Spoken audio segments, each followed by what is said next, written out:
They laughed the moment I pulled up. My car looked old, beat up, and ready for the scrapyard. Rust on the fenders, paint peeling, a dented bumper, it screamed junk to anyone passing by. I could hear the whispers, the chuckles, the smug looks from the people standing on the block. To them, I was just another guy driving a clunker that had no business being on the road. But little did they know, under that faded exterior sat a machine worth more than their entire houses combined. I stepped out, and one of them even said, "Man, when are you finally gonna upgrade? That thing belongs in a junkyard." I smiled. Not because I was offended, but because I knew something they didn't. They saw junk, I saw an icon. What they didn't realize is that this so-called junk car was one of the rarest models ever built. Only a handful exist worldwide, and collectors would empty their bank accounts for just a chance to own one. The engine alone is worth more than a Lamborghini. I casually popped the hood and the mood shifted instantly. Their laughter faded as soon as they saw the pristine engine gleaming beneath. Every bolt polished, every detail immaculate, and the rare emblem stamped clear as day. Suddenly, they weren't laughing, they were staring in disbelief. Someone whispered, "Wait, is that what I think it is?" I just nodded and let them connect the dots. The silence was golden, but I wasn't done yet. I leaned back against the car and said, "You know what's even crazier? This isn't just some collectible I keep hidden. I drive it. I enjoy it. And while you're laughing at me, I'm sitting on a car valued at over $2 million. Their faces dropped. One guy nearly choked on his drink. But here's the part that really shook them. I pulled out the paperwork, the deed, the receipts, proof that I wasn't just the guy with the rarest car on the block. I owned the block. Every single house they were standing in front of, every building they thought gave them status, it was mine. Their rent checks, their mortgage, their pride, it all funneled back to me. The same people who mocked my car suddenly realized they were mocking their landlord. The same man they laughed at owned the very roofs over their heads. And that's when the smirks disappeared completely. Respect replaced mockery. Jealousy replaced arrogance. I didn't need to flex, but the truth hit harder than any comeback ever could. The block suddenly felt different. The same people who once smirked at me now shuffled their feet, avoiding eye contact, pretending they hadn't said a word. But the truth was already carved in their minds. Word spread like wildfire. By the end of the day, everyone on the street was whispering about the junk car that turned out to be worth more than all their vehicles combined. People who never said hello before were suddenly waving, trying to spark small talk, asking harmless questions like, "So, how long have you had that car?" As if their earlier insults had vanished into thin air. But what struck me most wasn't the sudden politeness, it was the envy I could feel radiating from them. Some started Googling rare cars on their phones, trying to figure out exactly what mine was. Others couldn't stop pacing around it, circling it like sharks smelling blood in the water. They wanted answers, they wanted validation, but I gave them none. I just stood back, letting their curiosity eat away at them. And it didn't stop with the car. The whispers grew louder when they realized the block wasn't just where I parked, it was where I invested. Every yard they mowed, every repair they made, every late-night argument behind closed doors, all of it happened in houses with my name on the deed. The very pavement they were standing on, the sidewalks they walked their dogs on, it was mine. The same neighbors who once bragged about their ownership were now realizing they were just tenants on a chessboard I controlled. The transformation in their tone was immediate. The bold ones who once joked about my junk were now stumbling over compliments. "You know, man, I always thought there was something special about that car." Or, "It's crazy how you kept it low-key." Like that.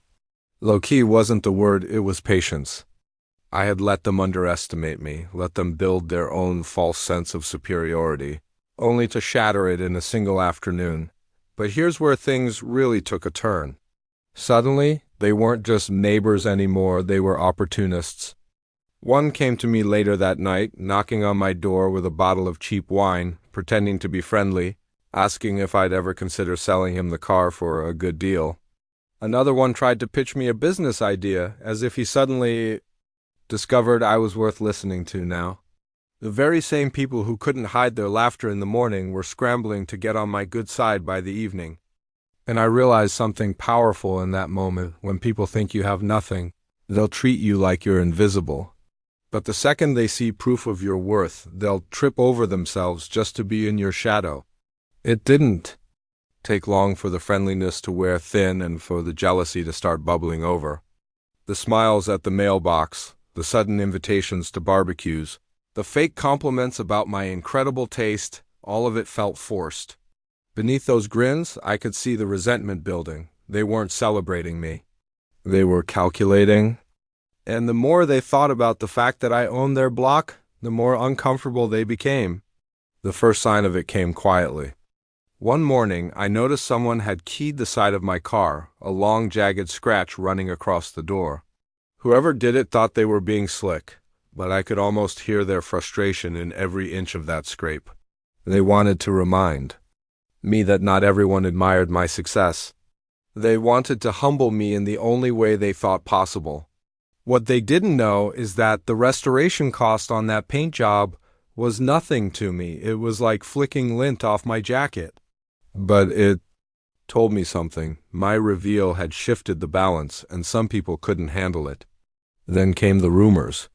Suddenly, whispers started spreading around the neighborhood, claims that I inherited everything, that I didn't work for a dime of it, that the car wasn't really mine but borrowed, that the deeds I held were fake. Lies spread by desperate people who couldn't accept the truth. But here's the thing about rumors. They never weaken the person they're about. They just expose the insecurity of the people who start them.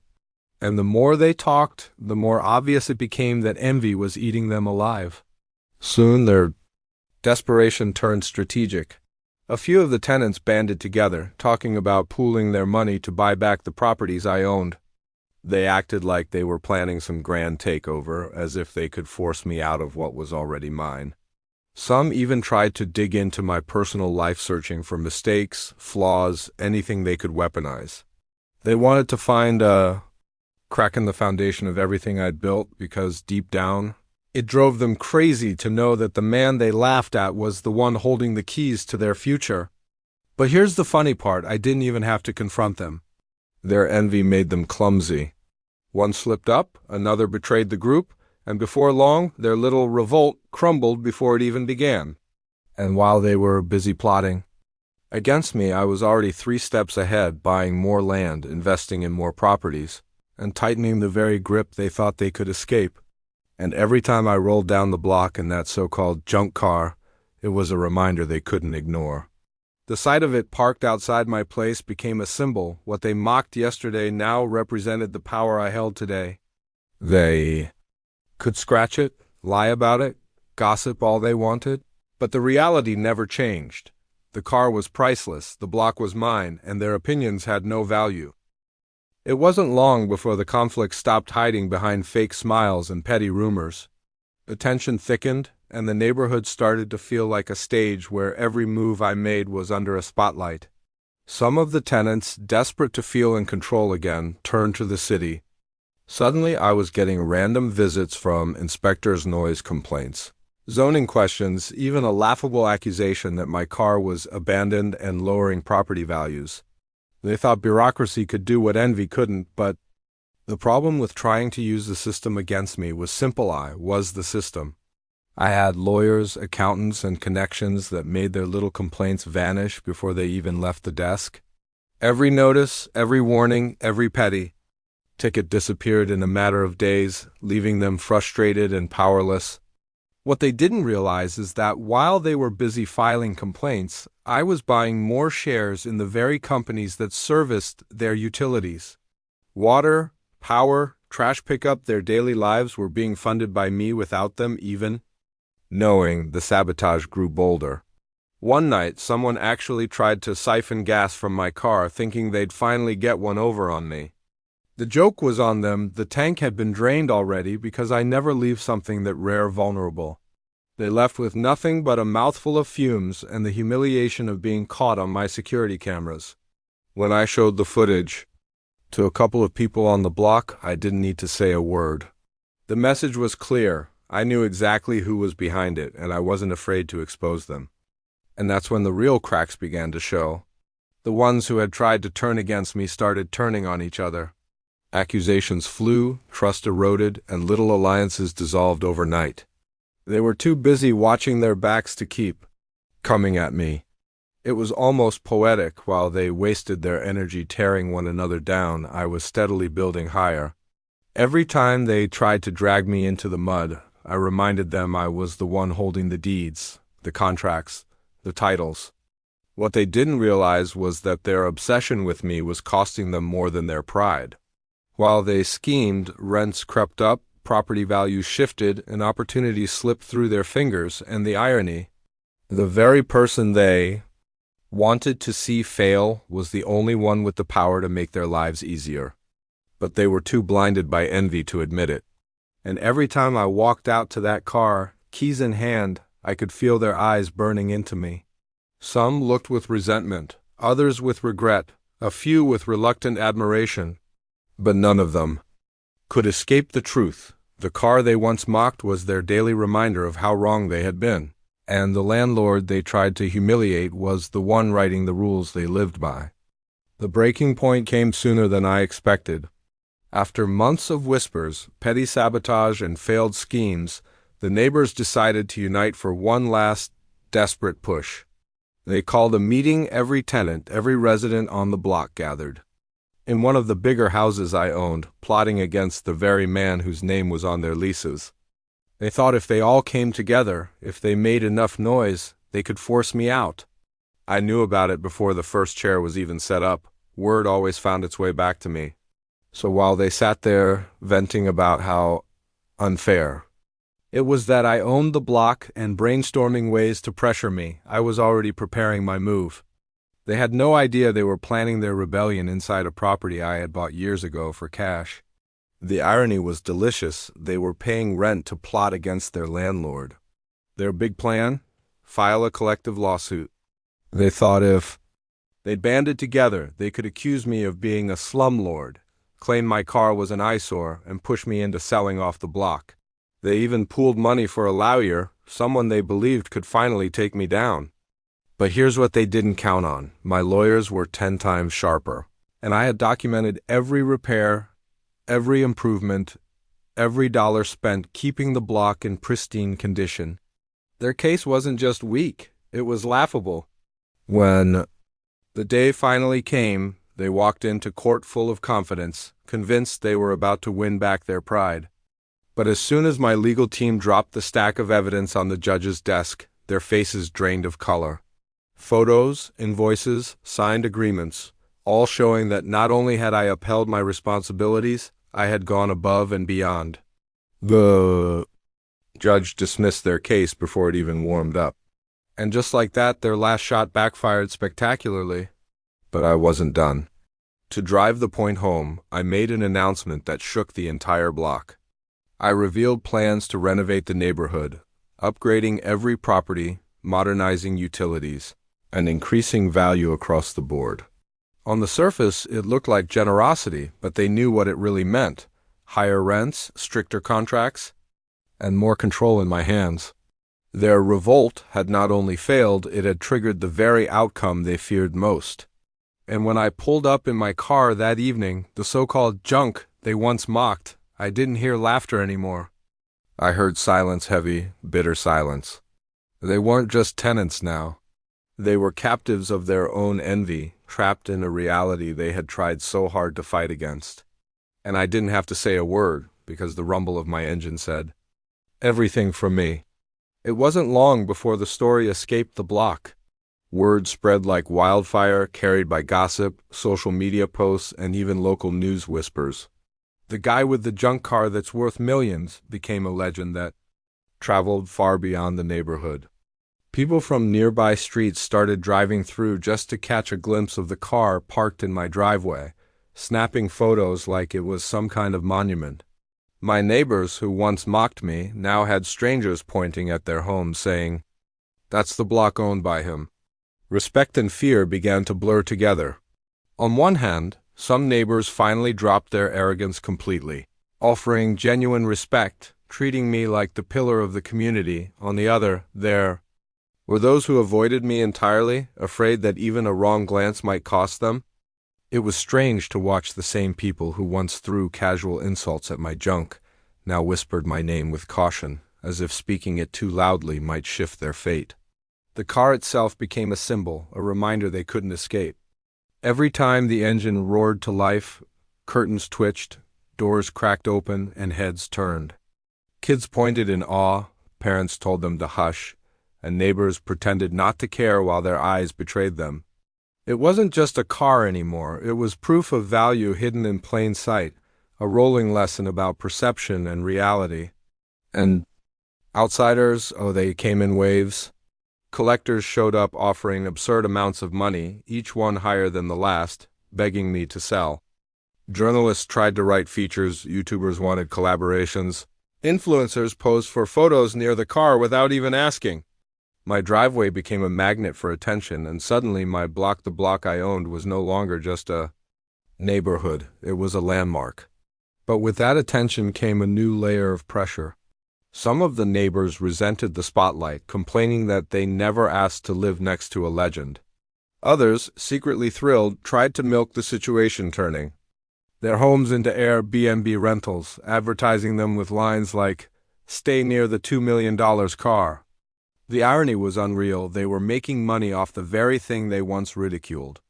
And while the block buzzed with whispers, jealousy, and outsiders flocking in, I sat back watching it all unfold. My car, my investment, my presence it had reshaped the entire dynamic of the community.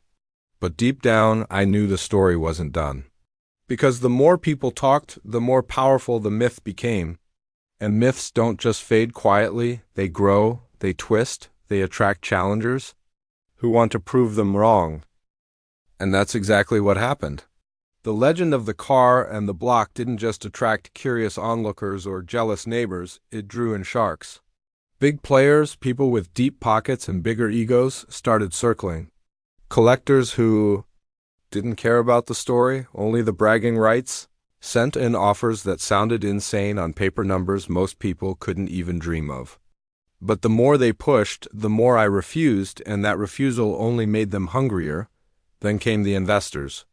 Not just car people, but developers, corporate names, men in tailored suits who never set foot in this neighborhood until my car turned it into a headline. They didn't just want the car, they wanted the block. They wanted to tear it down, rebuild it, and flip it into something shiny and modern, stripping away the history, the grit, the character. They tried to bait me with promises of partnerships, flashy deals, even power beyond the neighborhood. But what they didn't understand is simple. This wasn't just property, and it wasn't just a car, it was mine.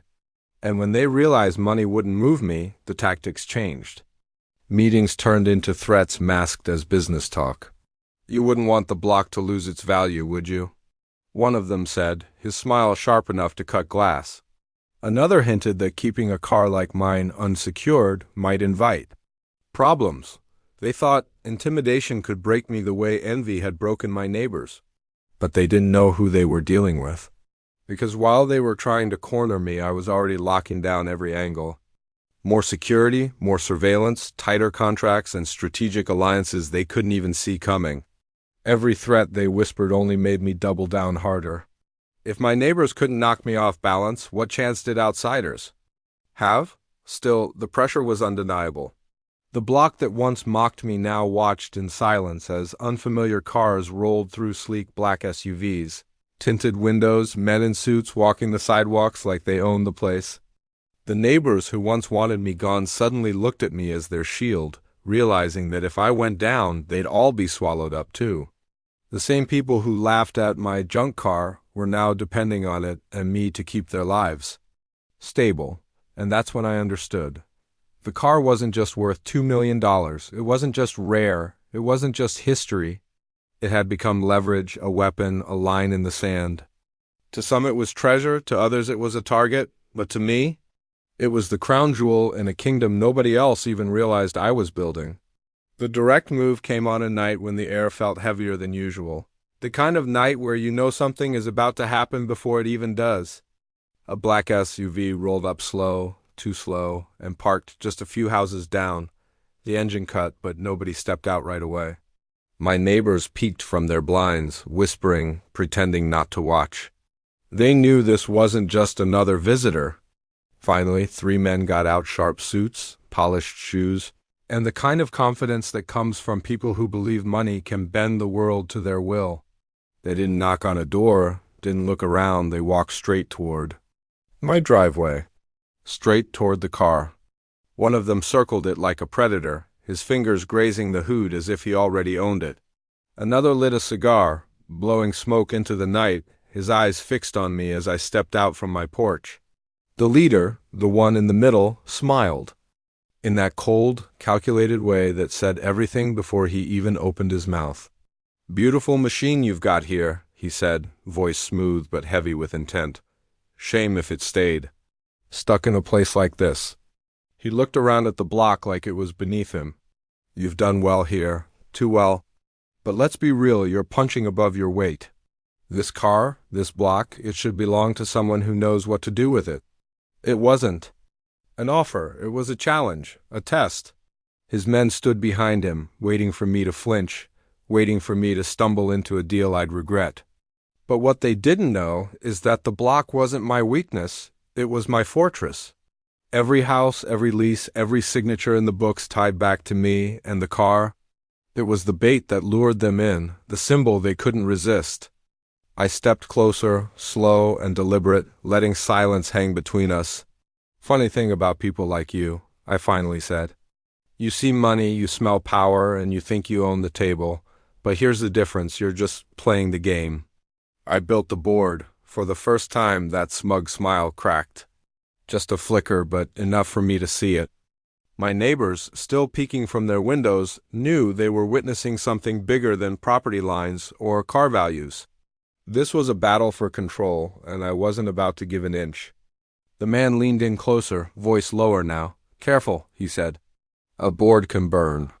But what he didn't realize was I'd already fireproofed mine.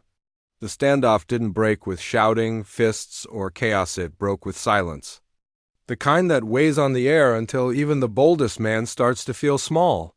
The leader's threat hung between us, but I didn't blink. Instead, I pulled my phone from my pocket, tapped a button, and the security lights around my entire property flickered on one by one. Bright, unrelenting, almost theatrical. The block lit up like a stage, and suddenly every neighbor hiding behind their blinds had front row seats. Then came the hum, quiet at first, then rising as drones lifted into the air from my backyard. Not toys, but professional grade, each equipped with cameras and motion sensors. They hovered above us, their red lights blinking like watchful eyes. The 3 men froze for just a second, and in that second, the balance shifted. They weren't hunters anymore. They were prey caught in the spotlight. I stepped closer, lowering my voice just enough so only they could hear. "You came here thinking intimidation would work. But I don't just own this block, I protect it. Every step you've taken tonight is recorded. Every word, every look, every move. By tomorrow morning, I'll have it in 3 separate encrypted files. You don't scare me. You only confirm why I'll never sell." The man with the cigar cursed under his breath, flicking ash onto the pavement. The one circling my car finally backed away, his bravado slipping into unease. But the leader, the one with the cold smile, tried to hold his ground. He smirked again, though tighter this time, and said, "You think cameras and lights make you untouchable?" I tilted my head, amused. Not untouchable, just undeniable. At that moment, the hum of another engine filled the air, this time not theirs. A patrol car rolled slowly down the street, lights flashing just enough to remind everyone that the law had a long memory in this neighborhood. It didn't stop, didn't intervene, but the timing couldn't have been better. The message was clear. Even if they tried something reckless, eyes were everywhere. The 3 men exchanged a glance, frustration cracking through their calm masks. The leader finally straightened his jacket, adjusted his tie, and gave me a look that wasn't victory. "But promise a promise that this wasn't over. You've made your choice," he muttered. Then, without another word, they turned and walked back to their SUV, the sound of their shoes hitting pavement sharper than their threats. As their engine roared to life and disappeared into the night, I stood there with the block glowing behind me and the car gleaming under the lights. My neighbors, still glued to their windows, had just witnessed the line drawn in stone. This wasn't just a man with an old car. This was someone who couldn't be bought, bullied, or broken. And deep down, I knew this wasn't the end of their games. This was only the first move. And sure enough, they came back, not with SUVs and suits this time, but with something far more subtle and far more dangerous. Within a week, I started getting letters from the city. Sudden safety inspections scheduled for my properties. New zoning restrictions being reviewed, and even a proposal that hinted at eminent domain, claiming the block might be needed for future development. It was obvious whose fingerprints were all over it. Those men hadn't vanished, they'd simply shifted the battlefield. Instead of showing force, they were using influence, money, and pressure in the places where deals are made quietly and power changes hands without a sound. At first, my neighbors thought it was just bureaucracy. A few shrugged, some even whispered that maybe I'd finally get knocked down a peg. But when inspectors started walking their halls, poking into their apartments, asking about leaks, wiring, rent agreements, they realized quickly this wasn't about me losing. This was about them being collateral damage. The block started buzzing with panic. Rumors flew about people being displaced, about rents skyrocketing even higher if developers got their hands on the land. For the first time, the same neighbors, who once mocked my car and questioned my authority, came knocking on my door, not to gossip, not to scheme, but to ask, "What do we do now?" And I didn't answer them right away. I let them stew, let them feel the weight of what it meant when outsiders tried to dictate their lives. Because I wanted them to understand something they'd ignored from the start. I wasn't their enemy. I was their shield. Behind the scenes, I was already moving. My lawyers were drafting counters, my contacts in the city were whispering intel into my ear, and my financial reach was extending into places those men thought were theirs alone. They weren't the only ones who could pull strings. They weren't the only ones who could make calls that changed the flow of power. But I stayed quiet in public, letting the tension build. Because I knew the moment would come when the pressure reached its peak, when the city, the neighbors, and those so-called power players would all converge, thinking they'd cornered me. And when that moment came, I was ready to turn their entire plan upside down. For now, I kept driving my junk car through the block, the polished engine purring like a king's roar. Every time they saw it, they were reminded this wasn't just a car, and I wasn't just a landlord. This was a war for control, and I wasn't losing ground. The city's pressure escalated fast, just like I knew it would. What started as letters and quiet inspections soon turned into something louder, something designed to rattle me in full view of the neighborhood. Notices were taped to doors, permits were suspended, and the city council scheduled a public hearing one. That just happened to focus on my block. The message was clear. They wanted a spectacle. They wanted me dragged into the open, forced to defend what I owned while developers and investors painted me as the villain. A man clinging to old property. A guy hiding behind a rusty car while the city needed progress. They thought if they turned the community against me in a public forum, I'd fold under the weight of pressure and bad optics. But what they didn't count on was timing. By the time that hearing came around, I'd done my homework. I walked into that council chamber not as some stubborn landlord, but as the man with receipts, literally. Detailed records of every repair, every improvement, every investment I'd made in the block. Documents proving the city had ignored requests for infrastructure upgrades I had personally covered out of pocket. And, just to make it sting, I had letters of support from long-term tenants who admitted begrudgingly or not that living on. My block was better than anywhere else they'd been. The room shifted as I spoke. What they expected to be a takedown turned into something else entirely. Neighbors who once rolled their eyes at me now stood up, voices shaky but firm, testifying that the only reason they still had affordable housing was because I hadn't sold them out to greedy developers years ago, even those who despised me. The most couldn't deny the truth when it was laid bare in front of everyone. The suits in the back, the same ones who had stood on my driveway weeks earlier, looked like they'd bitten into something sour. Their plan to corner me was collapsing live in front of cameras and reporters. Because here's the thing, they underestimated the power of a story. And the story wasn't a man clinging to junk. The story was a man mocked for his. Carr, underestimated for his silence, now standing up to protect the block that laughed at him. And when I left that chamber, the energy on the block had shifted again. The whispers were no longer about how I might lose, it was about how far I might go. Neighbors who once plotted against me now looked at me like a line of defense. And those outsiders, they were fuming because their influence had failed in the one place they thought it couldn't, the public eye. But I knew them, they weren't the type to walk away after a single loss. No, this was only going to push them to try something bolder, something reckless, and when they did, I'd be ready. And sure enough, when politics and paperwork failed, they turned to something dirtier. They stopped coming after deeds, permits, and city codes and set their eyes squarely on the one thing they thought could finally break me, the car. It started with shadows. Late-night footsteps too close to my driveway. Vehicles idling a little too long at the corner. Security cameras catching the same faces passing by over and over, pretending to walk dogs or check their phones. They weren't subtle, but they weren't supposed to be.